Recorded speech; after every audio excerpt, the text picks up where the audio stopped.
5ই আগস্টের পরে নানান শক্তির ষড়যন্ত্রে সংস্কারের পথ রুদ্ধ হয়েছে।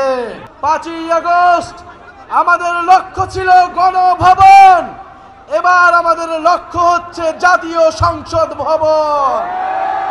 আমাদের স্বপ্ন ছিল না কেবল শেখ হাসিনার পতন, আমাদের স্বপ্ন ছিল একটি নতুন বাংলাদেশ, সংস্কারের মাধ্যমে বাংলাদেশের পুনর্গঠন।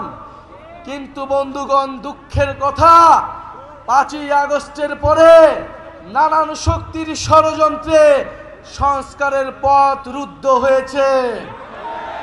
বন্ধুগণ, আমরা স্বীকার করে নিচ্ছি আমাদের ভুল হয়েছিল, আমাদের সীমাবদ্ধতা ছিল, কিন্তু আজকে আমরা আপনাদের সামনে শপথবদ্ধ, এই ভুল আমরা আর করব না, আমরা আর সুযোগ দিব না।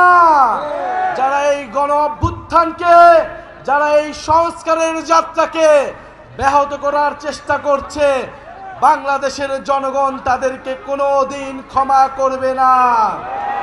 প্রিয় বন্ধুগণ, 5ই আগস্ট 2024-এ আমাদের লক্ষ্য ছিল ফ্যাসিবাদের পতন, এবার আমাদের লক্ষ্য হচ্ছে বাংলাদেশের পুনর্গঠন।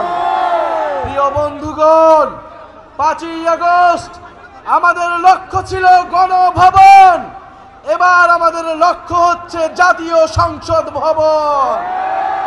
আমরা গণভবন জয় করেছি, এবার জাতীয় সংসদকে আমরা জয় করব। ইনশাআল্লাহ জাতীয় সংসদে তরুণদের অভূতপূর্ব বিজয় উদযাপিত হবে সামনের নির্বাচনে। কিন্তু তার আগে কথা আছে, নির্বাচনের আগে অবশ্যই সংস্কারের সুরাহা হতে হবে, বিচারের সুরাহা হতে হবে।